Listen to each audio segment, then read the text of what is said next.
Unfiltered opinions. Sometimes you have ideas and you're not quite sure why. As you secure the bag. Sometimes you meet people and realize there's probably a reason why you stayed in touch. Just listen. Sometimes all the pieces just come together by themselves.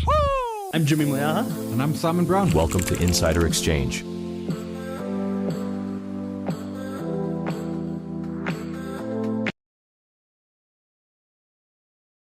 Good morning. Welcome to another episode of Insider Exchange. We continue to live in the 2020 Thrive simulation that has budget speech being cancelled, CPI data being put back, and Sean's predictions getting us all in a knot. We're going to be taking a look at all of these things in Market Matters, and we've got Sean Dendere in studio to answer for his crimes around load shedding. So we've got lots to tune into. Thanks, folks, for jumping on the live with us. As I said, we've got Sean Dendere, Trading Services Manager at Thrive, joining us in studio this week to take a look at some of these developments.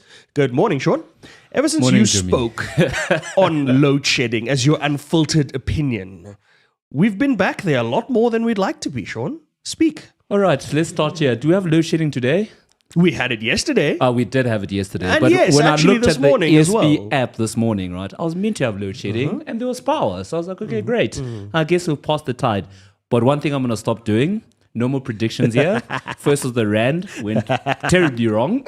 Load shedding, terribly long. So no more predictions, no more unfiltered opinions from me, because whatever happens, whatever I say, the opposite happens. Well, that's the other thing we could do. Sean could keep giving us predictions and everybody could just do the opposite thing, right? That happens. That's it. There we go. Exactly. I had no power when I woke up. I got back from a potjie on Saturday night to no water, no power. By the time I woke up, they were both back, but it was like quite rough. You know the thing, you live in Joburg, Wi-Fi, water, power, you can pick two, but not three. I didn't even have two. And the weird thing is you live in a nice part of Johannesburg, not even a part Yeah, that I struggles to get service delivery. No. Speaking of service delivery, probably one of the quickest that we've seen. The Gautrain tunnel has been repaired. Perhaps we should outsource those guys to go and take a look at Bree Street. Is it too late? Not too late. Funny enough, right? With regards to the Gautrain tunnel thing, there was a lady that I met last week. So I go to a bike and assist twice a week. I had a knee surgery. Long story. Long story short. Anyways, we're getting that fixed. But then there was a lady who actually worked for the company that was actually doing the retunneling of the Gautrain, and they seemed quite positive, upbeat. And she told me that, no, it's going to be done really quickly. And I didn't believe her. And today, you're actually giving me confirmation. That's it. So I'll tell her when I see her again, well done, guys. Yeah, no, it's back today. I mean, it's absolutely, I mean, it wasn't that big a hole. No, it wasn't. But it was someone in Killarney. And then apparently what happened was they drilled the hole, which you've got to get permission, but no one does. And then they realized, so they backed up and put concrete on top, a plug, which made the whole thing just worse. But I mean, I'm trying to work out when it happened. But yeah, it was up and running this morning, Monday. Do we have an update on Bree Street? I wonder if we do. If anyone knows what's happening with that, let us know. But that's not what we're discussing. We're taking a look at a budget speech that was postponed. We're taking a look at CPI data that was postponed. And we expect PCE data out of the US if we have time for that. Let's start, I suppose, with the CPI data, because that's a smaller thing to look at. Sai, you said there's something about methodology? Yeah, so they're changing methodology, which they do every so often, right? They take out CDs or optical discs. This folks looking at me a lot. It's an optical disc. They take out optical discs and put in streaming. So they do this every couple of years. The last one was 3 or 4 years ago, so now they've done it again, and they put a note out Monday, Tuesday last week saying the Wednesday release was going to be pushed back a week as they just verified and validated the data. Do you think that's true? Yeah, because I think there's a lot happening that's getting postponed. So it was weird. It's a nice coincidence. Yeah, right? I mean, as a stats essay, and I'm not a statistician, I would have thought that that you've got the new methodology and you've frankly been working on this for, I don't know, for 6 months you're running 2 sets of data or something. It seemed weird, although I can't find the conspiracy theory. But anyway, apparently it's this Wednesday. Okay. That's a bit of... Yeah, no, as you're saying, Sean, the timing is convenient because we thought we were going to have a budget speech. 100%. We haven't had a budget speech. And that's what we're going to be taking a look at in our deep dive. Just a heads up for those that are wanting to tune into that. We're going to be diving into the 2% VAT increase that was proposed in the documentation. We're going to look at that as part of our deep dive and try and unpack what that really means for consumers. So stick around for that. We'll come back to that in a second. But the budget speech. We got the speech. Now, for those that aren't aware, when we kind of do radio and things, I get given the speech just before the minister delivers the speech because I have to do reactions immediately after the speech. And I got the speech and I read through the speech, and there were so many things that I didn't want to read in that speech. But the speech got cancelled. So it was quite fun. I landed in Cape Town for the budget about 1:30. My driver man turns on the wireless. There's Jimmy, makes me famous. It's like, hey, I know that oak. He's like, oh, really? Anyway, so there's my half hour of, and we're talking about the budget and how bad. And the guy's like, is he going to do VAT? And I'm like, no, there's been, because remember when we did VAT last time, Melissa Gagaba, there was like consultation for months. A lot. For a long time. Yeah, and then it went up only 1% and everything was fine. And I'm like, no. And then I'm doing an event that evening and there's some journalists on it and they're messaging me saying, we've been told that there is a press conference across the street, and I'm like, that makes no sense. So I messaged someone who'd been in lockdown, because usually the minister would do a press conference to people in lockdown ahead of the speech. And I said, did you get your press conference? No. I'm like, that's just weird. And they said, no, we've now been told to go across the street.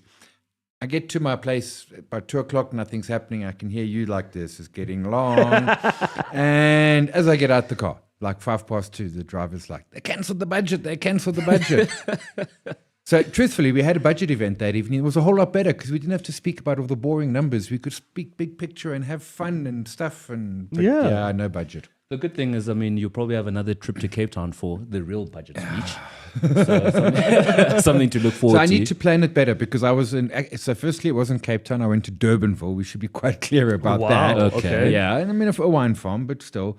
And I think I was there for 16 hours. I need to do these things. Nice. No, the budget speech was it was absolute chaos because the other thing from our side when that happened was we are live on radio. So I'm reacting in real time to what I'm seeing on a TV screen, and I can't listen to the audio of the TV screen and do my show because that audio is going to interfere with the show. So I'm watching the TV on mute, effectively.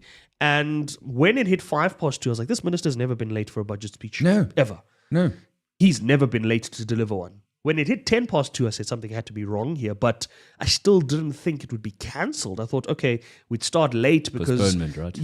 But then the postponement was quite remarkable, and there was a lot of reaction around that. There was a lot of reaction around why it was postponed, who's actually calling the shots, and all sorts of things there. And the rand, to your credits, you and I were chatting about the rand a little earlier to say it's now back at 1830, but on that day, in that hour, it got as high as 1860. Yeah, but it had been, so in the morning when I did my show, which was 6 o'clock, 6:30, it was 1840. Yeah. By the time I'm in Cape Town, it's 1851, 52. Yes, just before the speech was set to start, yes. Went to 59.60, and now it's back actually at 38. But I mean, the rand was like, like who needs a budget anyway? Because the fun fact is, absent of a budget. Well, so if you look at the laws, PFMA, whatever those laws are, absent of a new budget, we just carry on going with last year's numbers. Nice and simple. But I think from my side, right, is that, okay, we look at, speaking to the rand, and this is my opinion, hopefully it doesn't go left. I think it's just, you know what, it was the rand reacted to a sign of political stability. Because think about it, this budget, we're looking at it from a place that, okay, the ANC is going to table the budget, right? And then from a GNU perspective, they essentially rejected the budget. Yeah. And then we went back to the drawing board, right? So for me, it's like, okay, cool. There's no room to panic because, in my opinion, democracy is actually at work. Yeah. It would have been different if the budget just came in and we said, okay, cool, 17% VAT. Then what was going to happen the next day in terms of Parliament, the general public, how we're all going to react, etc., etc. So I think it was a nice touch for our democracy, in my opinion. So something interesting on that democracy note that I heard from the CIC of the EFF, Julius Malema, he for once actually said something that had a lot of sense to it around that. He said, this budget is to be tabled and proposed. And when you look at the wording in the speech, he says, I propose propose a this VAT. increase, propose this, which means there's still opportunity after that to debate it. And it's one of those things where while I see what you're saying about the political stuff showing democracy, I looked at it from the perspective of Julius had a good point to say you're now making a national issue a political issue, because in tabling the budget speech, it was a national issue of national interest, not of political parties. The same way that the president's right to appoint cabinet ministers and deputy presidents and all of that has nothing to do with the ANC, but is a function that's given to him as head of state, right? Correct. Similar to how the minister's ability to table the budget is a national matter, not a political matter. And so Julius made a valid point to say it should have been tabled regardless, debated in parliament, rejected, and everybody should have had line of sight of what was being proposed before it was rejected by the GNU. Unless, of course, we're going to argue that the GNU wanted to table something better themselves, but then that was a very interesting take that he put forward. That would have, because, I mean, it comes back to, and I like your point, I mean, this GNU has had lots of frictions around land and education and NHI and now budget. And you know what? It's holding through all of it. Hey? These oaks are actually being mature politicians. And yes, we're looking at you orange people.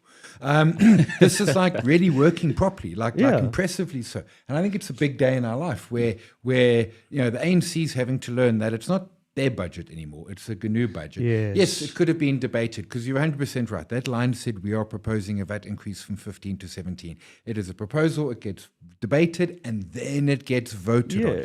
That would have been even more messy, but it certainly, in the end, though, they just capitulated. And did you see the press conference at 3:00 with the minister, man? Aside from the hot mic moment, which, like, dude, oh, what a hot mic moment. yeah, but like, come on, like media training, like not even 101, 001, anyway.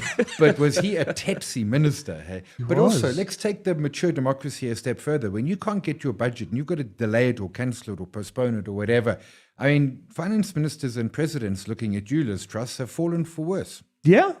She did table theirs. It just tanked the treasuries, and she got beaten by a lettuce. Well, to be fair, I think that's probably what, to your point, Sean, around what makes South Africa's democracy a bit more vibrant, and what you said, Sai, around the fact that this was a good thing to happen, is now the Rand has reacted more stably. I think when we come around to the 12th of March, we will kind of have a better understanding of where we're going. It's going to work out in the end. 100%. But that being said, working out in the end doesn't mean a 2% VAT increase, because that's a whole other conversation. No, that's what we're diving into in the deep dive. And I want to get your thoughts on that, Sean, because obviously we're gonna share our sentiments and our thoughts around that. But a 2% VAT increase is a significant increase to come out of nowhere. Yeah, so I think that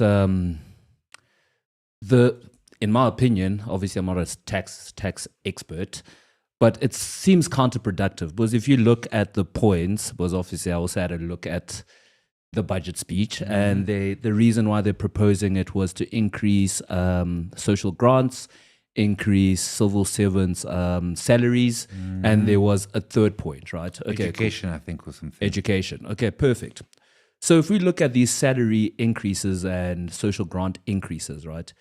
This person is getting more, technically speaking, but their bread basket is becoming more expensive. So is that not counterproductive? Should we not look at other means, like growing our GDP, growing the economy, in order for us to afford those increases? And also, if we look at last year, there was over 40 billion rand in wasteful expenditure. That's money that could have been redirected to a positive effect.